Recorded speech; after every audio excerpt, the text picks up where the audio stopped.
श्रीनाथादिगुरुत्रयं गणपतिं पीठत्रयं भैरवं सिद्धौघं वटुकत्रयं पदयुगं दूतीक्रमं मण्डलं वीरान्द्वयष्टचतुष्कषष्ठिनवकं वीरावली पंचकं श्रीमन्मालिनीमन्त्रराजसहितं वन्दे गुरुर्मण्डलम्।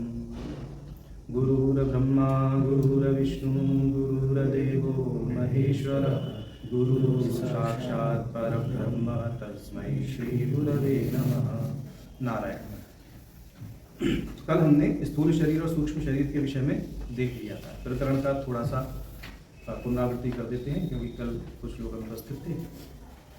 ग्रंथ का प्रारंभ हुआ तो उसमें सबसे पहले साधन चतुष्टय की चर्चा हुई और सब लोग आपस से परिचित ही हैं। साधन चतुष्टय में विवेक, वैराग्य, षट संपत्ति और मुमुक्षा, इसके विषय में चर्चा हुई थी। फिर उसके बाद में तत्व विवेक के विषय में जो ग्रंथकार हैं उन्होंने व्याख्यान प्रारंभ किया। तत्व विवेक के विषय में ग्रंथकार कहते हैं शंकराचार्य भगवान कि आत्मा सत्यम तद अन्यत सर्वम मिथ्या इति तत्व विवेक। आत्मा सत्य है और आत्मा के अतिरिक्त जो कुछ भी है वह सब मिथ्या है, यही तत्व विवेक है। ठीक। फिर आगे प्रकरण को बढ़ाते हुए ग्रंथकार जी आत्मा कह, आत्मा क्या है, इसका व्याख्यान करते हैं और कहते हैं स्थूल सूक्ष्म कारण शरीरात् व्यतिरिक्तः पंचकोशातीतः सन् अवस्थात्रय साक्षी सच्चिदानंद स्वरूपः सन् यह तिष्ठति स आत्मा। माने जो आत्म तत्व है, जो आत्मा है, वह स्थूल शरीर से व्यतिरिक्त है, सूक्ष्म शरीर से व्यतिरिक्त है, कारण शरीर से व्यतिरिक्त है। अर्थात स्थूल सूक्ष्म और कारण शरीर आत्मा नहीं है, इससे अतिरिक्त जो परम तत्व है वह आत्मा है। पंचकोश से अतीत है, क्योंकि इन तीनों ही शरीरों की जो तादात्म्यापत्ति है वह पंचकोशों से भी है। जब यह तीन शरीर आत्मा नहीं है तो पंचकोश भी आत्मा नहीं हो सकते। इस दृष्टि से यहाँ पे कहा पंचकोशातीत सन, माने जो आत्मा है वह पंचकोश से अतीत है। अवस्था त्रय साक्षी, माने जागृत स्वप्न सुसुप्ति है जो तीन अवस्थाएं हैं, इन तीनों अवस्थाओं का साक्षी है। सच्चिदानंद रूपः सन, और उस आत्मा का जो स्वरूप है, जो उस आत्मा का लक्षण है वो सच्चित और आनंद है। यह तिष्ठति स आत्मा, मतलब सच्चिदानंद स्वरूप होकर के जो स्थित है वह आत्मा है। अभी कहेंगे स्थूल शरीर क्या है, उस पर व्याख्यान करेंगे। सूक्ष्म शरीर क्या है, उसका व्याख्यान करेंगे। कारण शरीर क्या है, उसका व्याख्यान करेंगे। फिर उसके बाद में जो सूक्ष्म शरीर के अवयव हैं, ज्ञानेंद्रियों का व्याख्यान करेंगे, कर्मेंद्रियों का व्याख्यान करेंगे, पांच प्राण का, मन बुद्धि का, सब के विषय में अलग अलग बताएंगे। ठीक। उनके स्वरूप को इसलिए बताया जाएगा ताकि आत्मा के स्वरूप में उनके स्वरूप को घुला मिला करके जिज्ञासु ना देख ले। जब हम कह रहे हैं कि स्थूल शरीर आत्मा नहीं है और स्थूल शरीर का ये लक्षण है, माने ऐसे ऐसे लक्षण जहाँ हो उस तत्व को आत्मा मत मानिए। जब सूक्ष्म शरीर का व्याख्यान करेंगे और उसके अवयवों का व्याख्यान करेंगे, कहेंगे कि भाई हम अवयवों का व्याख्यान भी पूरा लक्षण दे करके कर रहे हैं, तो ऐसे ऐसे लक्षण जहाँ हो उस वस्तु को आत्मा मत मानिए। तो इसलिए यहाँ पर ग्रंथकार एक एक वस्तु को बहुत यथोचित विस्तार दे करके व्याख्यायित करेंगे। पंचकोशों के बाद में वह पूरी जगत की सृष्टि की प्रक्रिया भी बताएंगे कि माया से स्थूल शरीर तक, क्या ये पूरे 14 भुवनों तक जैसे सृष्टि होती है वह कैसे हुई। हालांकि हम उसका व्याख्यान आज ही कर देंगे और जब प्रकरण में आएगा उसको दोहराएंगे भी, क्योंकि वह महत्वपूर्ण है। और इस प्रक्रिया का अगर व्याख्यान पहले कर दिया जाए तो ग्रंथ की सन्निधि बहुत आसानी से लग जाती है। ठीक। तो यहाँ पर कल हमने स्थूल शरीर के बारे में देखा, स्थूल शरीर के विषय में बताया। स्थूल शरीरम क्यों, स्थूल शरीर क्या है, तो उसका लक्षण दिया।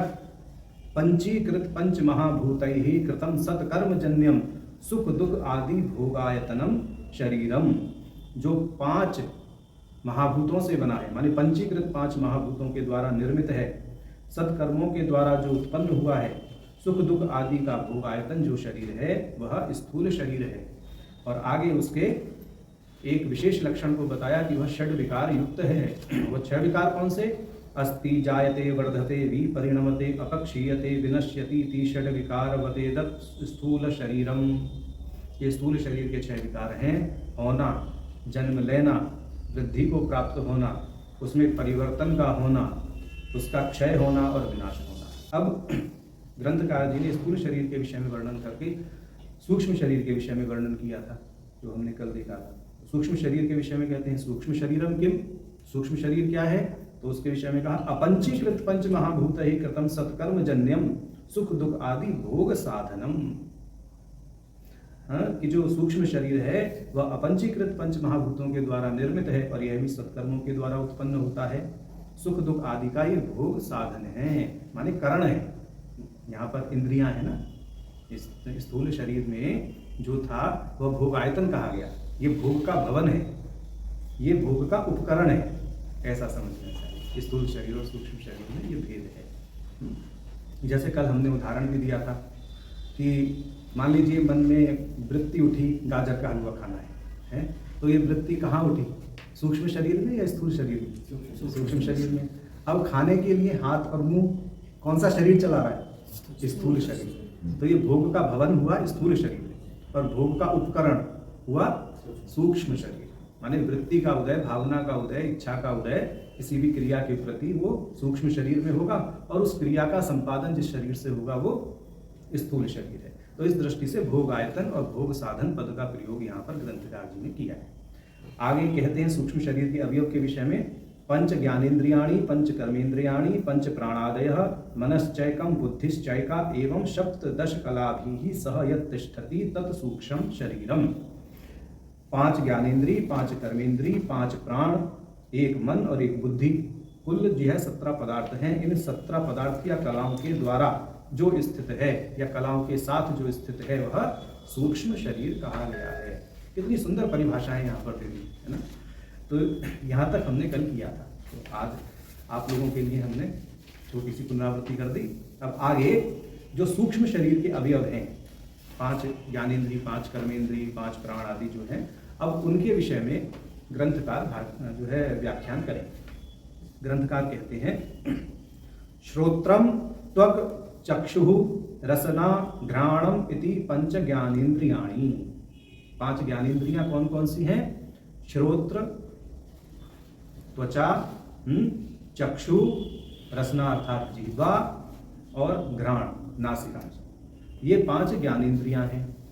इन 5 ज्ञानेन्द्रियों की उत्पत्ति कैसे होती है वह जगत की प्रक्रिया में आगे पूरा प्रकरण है इसी ग्रंथ के अंतर्गत, वहाँ बताएंगे। परंतु उससे पहले आज हम इस पाठ को थोड़ा पूरा करके इस जो चार्ट को हम डिस्कस कर लेंगे ताकि आगे की प्रक्रिया और आसान हो जाए और अभी तक जो हम पढ़ रहे हैं उसकी भी सन्निधि इसके माध्यम से लग जाएगी। हालांकि ये इस ग्रंथ का अंग नहीं है परंतु अंग से कम भी नहीं। अब ये जो 5 ज्ञानेन्द्रियां हैं, जैसा हमने कहा इनकी उत्पत्ति के विषय में बताएंगे आगे। अभी जैसा प्रकरण चल रहा है वैसा हम चलाते रहते हैं। अब इन 5 ज्ञानेन्द्रियों के देवताओं के विषय में बताना यहाँ पर अभीष्ट है कि इन 5 ज्ञानेन्द्रियों के देवता कौन कौन से हैं। कहते हैं श्रोत्रस्य दिग देवता। श्रोत्र के देवता कौन है? दिग अर्थात जो दिक्पाल है, जो दिशाओं के स्वामी है। ठीक है भाई, श्रोत्र का संबंध शब्द से है, आकाश से है। तो आकाश में सर्वत्र अगर देखो 10 दिशाओं में हमने विभक्त किया है। हमारे जो ऋषि मुनि हैं, जो मर्मत के लोग रहे, उन्होंने 10 दिशाओं में बांटा है। तो जो 10 दिशाओं के देवता हैं वही दिग्देवता कहलाते हैं और वही श्रोत्र के स्वामी हैं या अधिष्ठात्री देव हैं। त्वचो वायु, जो त्वचा है उसके देवता वायु हैं, क्योंकि त्वचा से हम क्या अनुभव करते हैं? स्पर्श। चक्षुषः सूर्यः, नेत्र के देवता सूर्य हैं। रसनाया वरुणाः, रसना के देवता वरुण देव हैं, जल के अधिपति। ऐसे घ्राणस्य अश्विनौ, जो अश्विनी कुमार हैं ये युगल हैं, इसलिए यहाँ द्विवचन का प्रयोग है अश्विनौ। ठीक, तो घ्राण के देवता अश्विनी कुमार हैं दोनों। ऐसे इति ज्ञानेन्द्रिय देवता, ये 5 इंद्रियों के देवता कहे गए। तो आगे ग्रंथकार कहते हैं श्रोत्रस्य विषयः शब्द ग्रहणम। श्रोत्र का विषय क्या है? शब्द को ग्रहण करना, अर्थात श्रोत्र इंद्रिय से शब्द का ग्रहण होता है। त्वचो विषय स्पर्श ग्रहणम, त्वचा से स्पर्श का ग्रहण होता है। चक्षुषो विषय रूप ग्रहणम, नेत्र से रूप का ग्रहण होता है। रसनाया विषय रस ग्रहणम, जिह्वा से या रसना से किसका ग्रहण कर रहे हैं? रस का ग्रहण होता है। और घ्राण से विषय गंध ग्रहणम इति, और घ्राण से यानी नासिका से गंध का ग्रहण होता है। तो यह सामान्य सामान्य सी बातें यहाँ पर बताई जा रही हैं। ठीक, तो अर्थ क्या है? क्योंकि भाष्यकार ये ग्रंथकार पहले ही एक निषेध कर चुके हैं, स्थूल सूक्ष्म कारण शरीरात व्यतिरिक्त, तो इनके अवयव से भी व्यतिरिक्त है। माने जिससे शब्द का ग्रहण हो रहा है, जिस उपकरण से, वो भी आत्मा नहीं है। जिस उपकरण से स्पर्श का ग्रहण हो रहा है, वो भी आत्मा नहीं है। जिस उपकरण से रूप का ग्रहण हो रहा है, वो भी आत्मा नहीं है। जिससे रस का ग्रहण हो रहा है, वो भी आत्मा नहीं है। जिससे गंध का ग्रहण हो रहा है, वो भी आत्मा नहीं है। तो यहाँ एक एक बात को स्पष्ट वो कह रहे हैं, और यहाँ पर ये हमको सन्निधि लगानी पड़ेगी। यहाँ पर ये नहीं बताया जा रहा है कि सूक्ष्म शरीर की, मतलब अभीष्ट यहाँ पर इसलिए है ये बताना अवयव, ताकि इन अवयवों का भी निषेध हो सके कि ये भी आत्मा नहीं है, माने इंद्रिय आत्मा नहीं है। इंद्रियों के जो देवता हैं वो भी आत्मा नहीं है। इसलिए यहाँ पर जितना अधिक हो सकता है ग्रंथकार विस्तार करके बता रहे हैं। माने सूक्ष्म शरीर के अंतर्गत जो कुछ भी बताया जा रहा है उससे अतिरिक्त ही तत्व आत्मा है। समझ में आया? ऐसा। अब आगे कर्मेंद्रियों के विषय में ग्रंथकार कथन करते हैं। ग्रंथकार कहते हैं, वाक् पाणि पाद पायु उपस्थानी इति पंच कर्मेंद्रियाणि। पांच कर्मेंद्रियां कौन कौन सी हुई? वाक्, पाणि, पाणि माने हाथ, पाद, पाद माने पैर, पायु, पायु माने मलद्वार, उपस्थ, उपस्थ माने जननेन्द्रियां। तो ये जो पांचों इंद्रियां हैं ये कर्म इंद्रियां कहलाती हैं, क्योंकि इनके माध्यम से कर्म किया जाता है।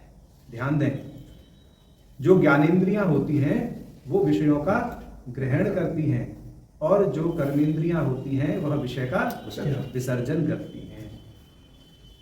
आप शब्द किसके द्वारा सुनते हैं? कान के द्वारा। तो शब्द का ग्रहण कौन कर रहा है? कान, जिसको श्रोत्र कहते हैं। और शब्द का विसर्जन कौन कर रहा है? वाक। वाणी के द्वारा शब्द विसर्जित किया जाता है। ठीक है?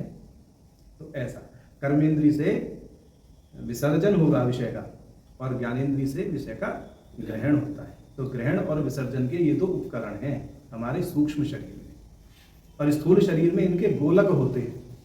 वस्तुतः जो इंद्रियां हैं ये सूक्ष्म शरीर के ही अवयव हैं।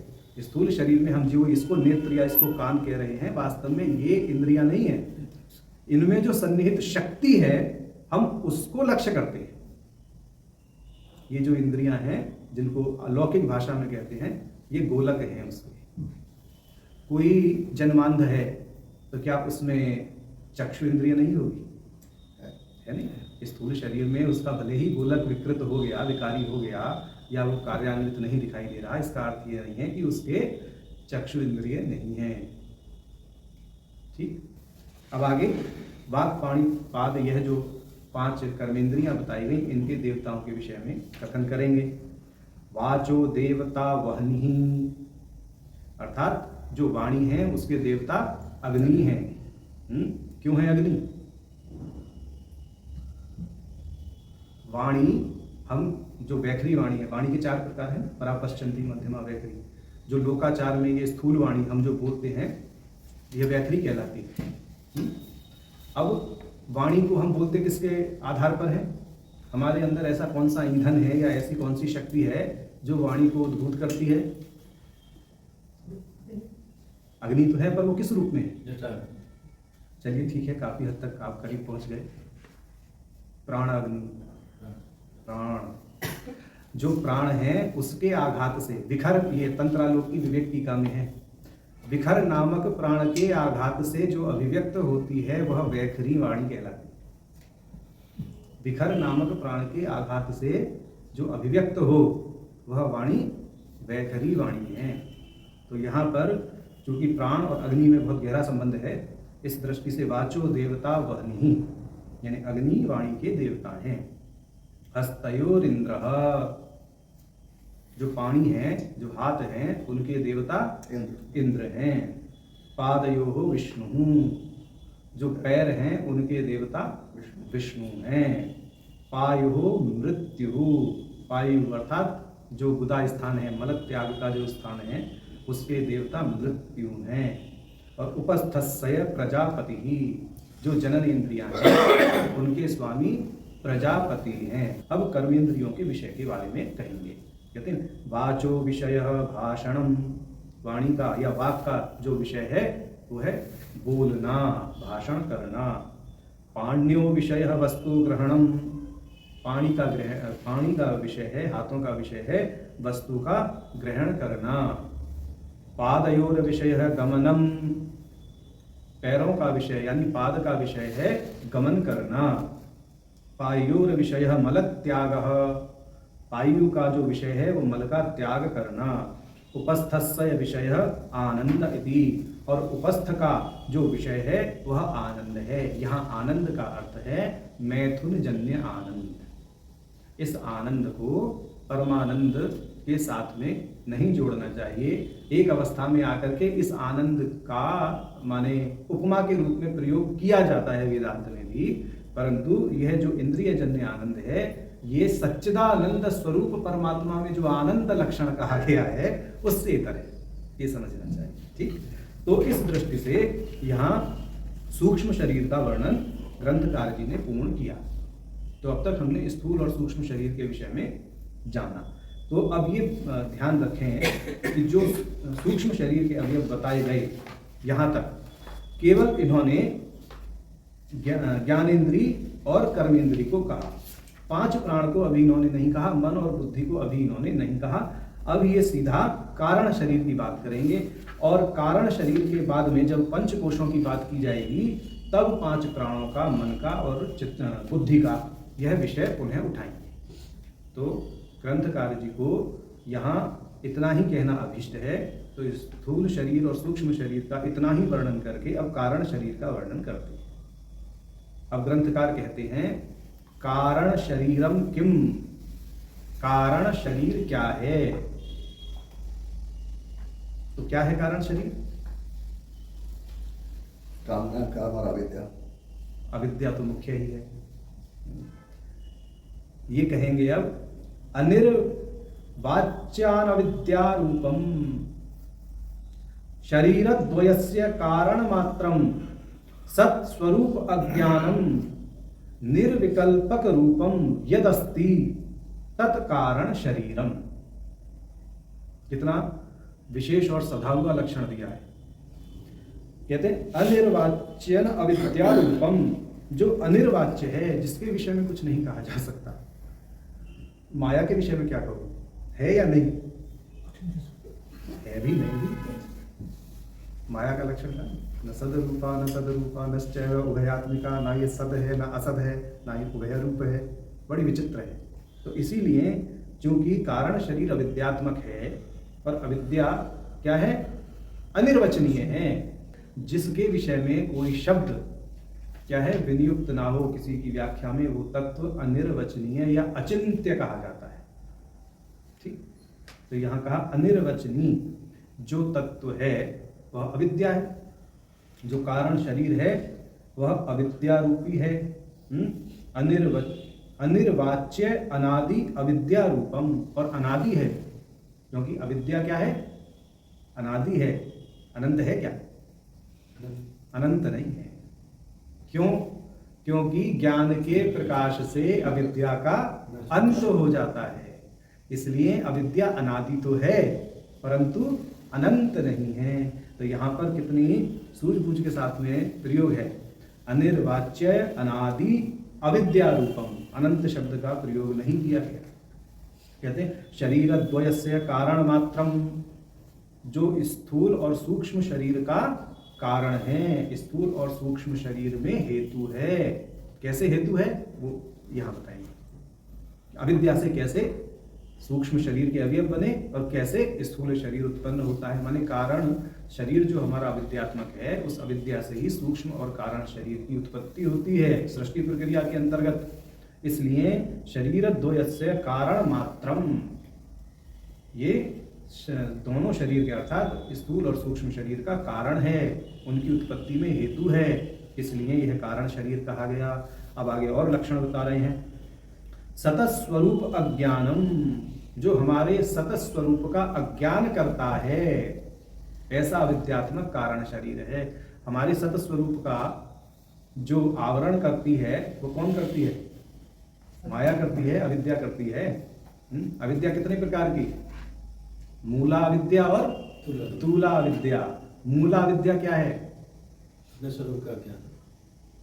हाँ, कह सकते हैं, या दूसरी दृष्टि से कहें जो स्वरूप का अज्ञान करा के प्रातिभाषिक जगत की दर्शना कराती है, प्रातिभाषिक जगत का दर्शन कराती है, वो है मूला अविद्या।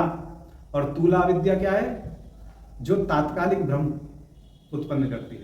तो आगे कहते हैं निर्विकल्पक रूपम यदस्ति तत्कारण शरीरम। सत्स्वरूप का अज्ञान और निर्विकल्पक रूप है, उसे कारण शरीर कहते हैं। अब यहां निर्विकल्पक कह दिया। निर्विकल्प तो परमात्मा भी है, और निर्विकल्प यहां क्यों कह दिया? ये तो बहुत विशेष बात हो गई। यहां कहने का क्या तात्पर्य हो सकता है? निर्विकल्प बताएं मनुज जी, थोड़ा प्रकाश डालें। कारण शरीर निर्विकल्पक,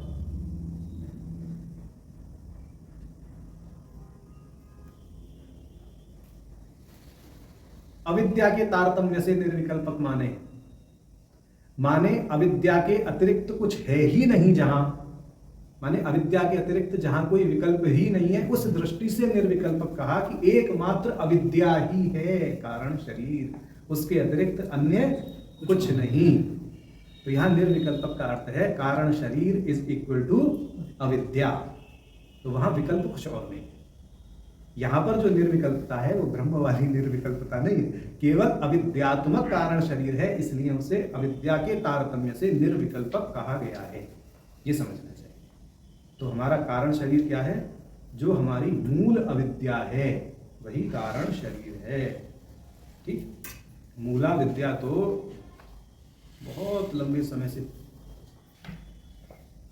जब से हमारा जन्म हुआ होगा, मान लो पहला जन्म जब भी हुआ हो, तब से अब तक हमारा कारण शरीर और सूक्ष्म शरीर एक ही है, वो नहीं बदला।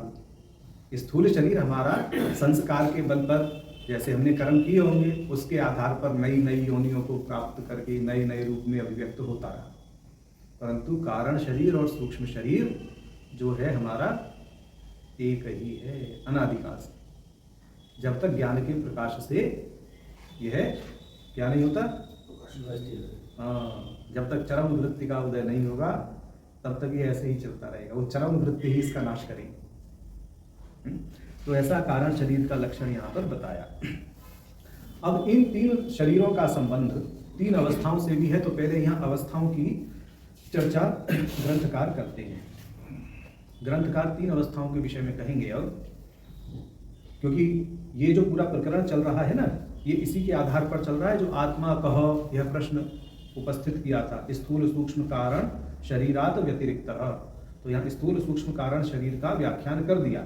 अब क्रम तो प्राप्त है पंचकोशातीत सन के आधार पर पंचकोश का, परंतु इस ग्रंथ में व्याख्यान अवस्था त्रय साक्षी पद के अनुसार अवस्था त्रय का करते हैं। आपके ग्रंथ में क्या है? अवस्था त्रय चाहिए ना पहले, अवस्था त्रय। हाँ, तो अवस्था त्रय साक्षी यह जो पद आत्मा के व्याख्यान में कहा, तो उसके आधार पर अभी पहले अवस्थाओं का वर्णन करेंगे, उसके बाद में पंचकोशों की बात प्रारंभ करेंगे। तो अवस्था त्रयम किम, तीन अवस्थाएं कौन सी हैं? जागृत स्वप्न सुसुप्ति अवस्था। जागृत स्वप्न और सुसुप्ति यह तीन अवस्थाएं हैं। अब तीन अवस्थाओं का इन तीनों शरीरों के साथ में क्या संबंध है उसको बताएंगे ग्रंथकार। कहते हैं जागृत अवस्था क्या है? श्रोत्रादि ज्ञानेन्द्रियैः शब्दादि विषयश्च ज्ञायते इति यत् सा जागृत अवस्था स्थूल शरीराभिमानी आत्मा विश्व इति उच्यते। तो यहाँ इन्होंने जागृत अवस्था का संबंध स्थूल शरीर से करके बताया है। कह रहे हैं कि जिस अवस्था में श्रोत्रादि ज्ञानेन्द्रिय, जो श्रोत्रादि ज्ञानेन्द्रिय हैं उनके द्वारा शब्द आदि विषयश्च ज्ञायते, मतलब इन इंद्रियों के द्वारा जो उनके ग्रहण करने के विषय हैं उनका ज्ञान होता है, वह अवस्था जागृत अवस्था है। अब यहाँ तो यह भी कहा जा सकता है कि भाई अभी तो आप भी कह रहे थे कि स्वप्न में भी तो ज्ञान होता है, और यहाँ पर भी ऐसा कह रहे हैं। लेकिन ग्रहण नहीं होता ना स्वप्न में, तो निर्वाचन होता है उसका। क्यों नहीं होता है स्वप्न में ग्रहण? कोई बोल रहा है आप सुनिए थोड़ी उस टाइम, या फिर स्वप्न में क्यों? स्वप्न में जो बात होगी उसे तो सुनोगे, लेकिन वो तो कोई पहले की सुनी हुई बात ही होगी कोई। ये हुई ना बात। जो जागृत में सुना गया उसकी अभिव्यक्ति या मन में कोई संस्कार है। कई बार ऐसा होता है, चलो उसको स्वप्न अवस्था के विषय में ही बताएंगे, तो ये पॉइंट है उसमें, ठीक है ना। मतलब जागृत अवस्था में जो श्रोत्र आदि इंद्रियां हैं उनके द्वारा जो शब्द आदि विषय ग्रहण करे जाते हैं, ठीक है, उनकी बात यहाँ कही जा रही है। अब आगे कह रहे हैं स्थूल शरीराभिमानी, जो स्थूल शरीर का अभिमानी चैतन्य है वह इस जागृत अवस्था में क्या कहलाता है? विश्व इति उच्यते, विश्व कहलाता है। व्यष्टि की दृष्टि से या समष्टि की दृष्टि से? व्यष्टि। और समष्टि की दृष्टि से वैश्वानर। ठीक, ऐसा, ठीक है। इस विषय में तो पंचदशी में व्याख्यान अच्छा है। अब स्वप्न अवस्था के विषय में कहते हैं स्वप्न अवस्था केति चेत, ये स्वप्न अवस्था क्या है? तो अब वही बात कहेंगे जैसा आपने कहा, जागृत अवस्थायाम दृष्टम यत श्रुतम तद जनित वासनाया निद्रा समय यह प्रपंच प्रतीयते सा स्वप्नावस्था। माने जागृत अवस्था के समय जो देखा जो सुना उसके आधार पर जो वासना बनी मन के अंदर, उस वासना के बल पर निद्रा समय में जो प्रपंच प्रतीत होता है वह स्वप्नावस्था कहलाती है। माने जागृत अवस्था में जो देखा है जो सुना है उसका जो संस्कार मन में बन गया, और निद्रा के समय वह संस्कार ही जब दृश्य प्रपंच के रूप में उद्भूत होता है तो स्वप्न कहलाता है। यद्यपि वहां पर भी इंद्रियां आदि क्रियान्वित रहती हैं, अंतःकरण क्रियान्वित रहता है जैसे जागृत अवस्था में था, परंतु अंतर यही था कि जागृत अवस्था में जो दृष्ट है जो श्रुत है देखा और सुना गया है उसके आधार पर ही स्वप्न अवस्था का प्रपंच प्रतीत होता है। यह है स्वप्न अवस्था और जागृत अवस्था में मुख्य भेद है। अब जागृत अवस्था का संबंध जैसे स्थूल शरीर से बताया, स्वप्न अवस्था का संबंध यहाँ सूक्ष्म शरीर से बताते हुए कहते हैं सूक्ष्म शरीराभिमानी आत्मा तेजस इति उच्यते। इस स्वप्न अवस्था के समय जो चैतन्य है वह सूक्ष्म शरीर का अभिमानी तेजस कहलाता है व्यष्टि की दृष्टि से। समष्टि की दृष्टि से वही हिरण्यगर्भ कहलाते हैं, ठीक है, ऐसा। और प्राण के तारतम्य से सूत्रात्मा, सूत्र। अब सुषुप्ति अवस्था की बात करते हैं। अतः सुषुप्ति अवस्था का, यह सुषुप्ति अवस्था क्या है? अहम किमपि न जानामि। गहरी निद्रा में जब सोकर उठते हैं, कोई आपसे पूछे कि आपने गहरी निद्रा में क्या देखा क्या जाना, तो उठ करके क्या कहेंगे? पता नहीं, पर बहुत अच्छा था, आनंद बहुत था। यही तो लक्षण है सुषुप्ति का, कुछ ज्ञान ना होना परंतु फिर भी यह कहना बहुत आनंद से सोए, बहुत अच्छी नींद आई, ठीक है। माने उस आनंद का तो ज्ञान वहां पर चैतन्य कर ही रहा है ना। भले ही उसे लोक व्यवहार का ज्ञान नहीं था, इंद्रियां भी सो गई, मन भी सो गया, लेकिन मन सोने के बाद भी उसको आनंद की अनुभूति कैसे हो गई? क्योंकि वहां पर अंतःकरण बीजावस्था में तो रहता ही है, क्योंकि कारण तो बीज है ना सूक्ष्म शरीर का, तो वहां बीजावस्था में भी रहता है अंतःकरण, इस दृष्टि से। अब आप वही कहते हैं आगे, सुखेन मया निद्रानुभूयत इति सुषुप्त अवस्था। मैं कुछ भी नहीं जानता, मैंने सुखपूर्वक निद्रा का आनंद लिया, ऐसा ही सुषुप्त अवस्था का लक्षण है। और उस सुषुप्ति अवस्था में जो चैतन्य है वह कारण शरीर का अभिमानी क्या है, आत्मा प्राज्ञ इति उच्यते। वो क्या कहलाता है व्यष्टि की दृष्टि से, प्राज्ञ कहलाता है। कारण शरीराभिमानी चैतन्य प्राज्ञ कहलाता है, पर व्यष्टि समष्टि की दृष्टि से ईश्वर या सर्वज्ञ ऐसा। ठीक है, तो यह आज हमने तीन अवस्थाओं के विषय में भी देख लिया और तीनों शरीर के विषय में भी देख लिया। तो कहने का तात्पर्य यहाँ यह है कि स्थूल सूक्ष्म कारण शरीर और इनके जो अवयव बताए गए उससे अतिरिक्त जो तत्व है वह आत्मा है। और ये तीनों अवस्थाओं में जो अभिमानी बताए गए हैं विश्व, तेजस और प्राज्ञ, ये इन अवस्थाओं के साक्षी ही हैं। तो इन तीनों अवस्थाओं के जो साक्षी हैं उनको यहाँ इंगित कर दिया गया। ये नहीं कहना है कि विश्व आत्मा नहीं है, तेजस आत्मा नहीं है, प्राज्ञ आत्मा नहीं है। हाँ, परंतु यहाँ अभी वह माने औपाधिक दृष्टि से ही कहे गए। अभी इस उपाधि का भी निरसन आगे तत्वमसि का जब व्याख्यान करेंगे वहां कर दिया जाएगा। ठीक, मतलब जो विश्व है यह औपाधिक है, जो तेजस है वो भी औपाधिक है, क्योंकि अभिमानी शब्द लगा है ना। स्थूल शरीर अभिमानी आत्मा, सूक्ष्म शरीर अभिमानी आत्मा, कारण शरीर अभिमानी आत्मा। तो यहाँ जो अभिमानी अभिमानी है जो शब्द है ये उपाधि का भी सूचक है। मतलब अभी हम उपहित चैतन्य की बात कर रहे हैं, शुद्ध चैतन्य की बात अभी नहीं की गई है।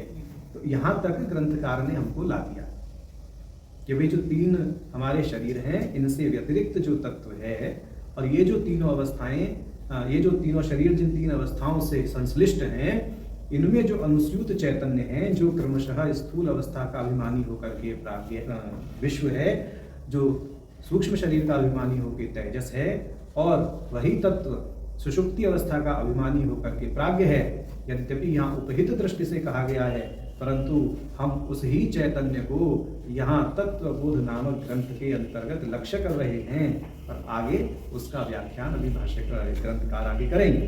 ठीक, तो आज हमने ये देखा, कितना देखा, तीनों शरीर और तीनों अवस्थाओं के विषय में देखा। कल पंचकोश के विषय में चर्चा करेंगे।